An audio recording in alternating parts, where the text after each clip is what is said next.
இயற்கையின் அன்பு உறவுகளுக்கும் நண்பர்களுக்கும் எனது வாழ்த்துக்கள், வணக்கம்.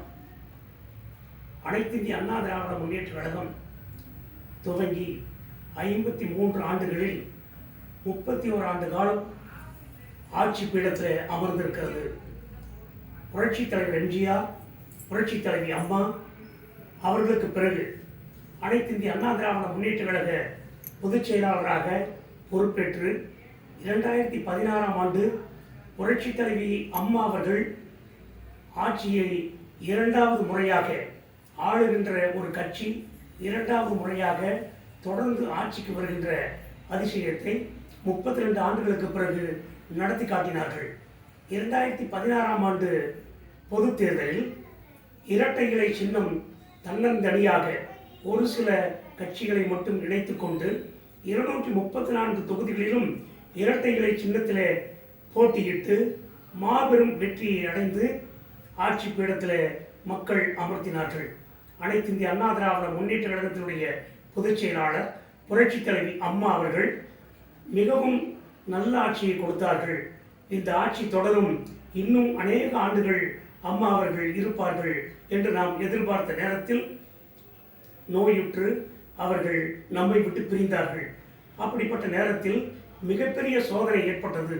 இந்த இயக்கம் இருக்குமா இருக்காதா, புரட்சித் தலைவர் அம்மா அவர்கள் புரட்சித் தலைவி அம்மா அவர்கள் உருவாக்கிய இந்த ஆட்சி நடக்குமா நடக்காதா என்று மிகப்பெரிய கேள்விகள் எழுந்த நேரத்தில் வாராது வந்த மாமணியாய் அண்ணன் எடப்பாடியார் அவர்கள் கட்சியின் பொறுப்பையும் ஆட்சி பொறுப்பையும் ஏற்றுக்கொண்டு முதலமைச்சராக 4½ ஆண்டு காலம் மிக சிறப்பான ஆட்சியை கொடுத்தார்கள். மக்கள் விரும்புகின்ற அனைத்து தரப்பு மக்களுக்குமான ஆட்சியை கொடுத்தார்கள். அந்த நேரத்திலே தான் ஏராளமான நலத்திட்டங்களை கொண்டு வந்தார்கள். பெரியோர்களே, அருமை தாய்மார்களே, ஒரே ஆண்டில் 11 அரசு மருத்துவக் கல்லூரிகளை கொண்டு வந்து, அரசு மருத்துவமனைகளை கொண்டு வந்து மிக சிறப்பான ஒரு எளிமையான இருக்கின்ற மக்கள், ஏழை எளியவர்களும் உயர்தரமான சிகிச்சை பெற வேண்டும் என்பதற்காக மிக சிறப்பான ஏற்பாடுகளை செய்தார்கள். பெரியோர்களே, அருமை தாய்மார்களே, அதே போல தென் மாவட்டங்களிலே, அங்கே டெல்டா மாவட்டங்களில் மிகப்பெரிய ஒரு சூழ்நிலை ஏற்பட்ட நேரத்தில் பாதுகாக்கப்பட்ட வேளாண் மண்டலமாக அறிவிக்க செய்தது அண்ணன் எடப்பாடியாருடைய சாதனை என்பதை எடுத்துச் சொல்ல கடமைப்பட்டிருக்கிறேன். பெரியவர்களே, அருமை தாய்மார்களே, இப்படி ஏராளமான நலத்திட்டங்கள் கொண்டு வந்து நிறைவேற்றிய அரசுதான் புரட்சித் தலைவர் எம்ஜிஆர், புரட்சித் தலைவி அம்மா அவர்கள் வழியில் 4½ ஆண்டு காலம் மிகச் சிறப்பான ஆட்சியை கொடுத்த அண்ணன் எடப்பாடியார் அவர்களுடைய ஆட்சி அது மீண்டும் மலர வேண்டும்.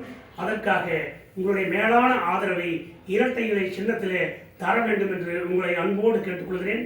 வருகின்ற ஏப்ரல் மாதத்தில் வர இருக்கின்ற சட்டப்பேரவை தேர்தலில் இரட்டை இலை சின்னத்திலே உங்கள் மேலான வாக்குகளை கொடுத்து அனைத்திந்திய அண்ணா திராவிட முன்னேற்ற கழக கூட்டணியிலே இடம்பெற்றிருக்கிற வேட்பாளர்களுக்கு உங்கள் மேலான ஆதரவை கொடுத்து மாபெரும் வெற்றியை கொடுத்து மீண்டும் ஆட்சி அமைக்கின்ற ஒரு வாய்ப்பினை ஏற்படுத்தி தர வேண்டும் என்று அன்போடு கேட்டு விடைபெறுகிறேன்.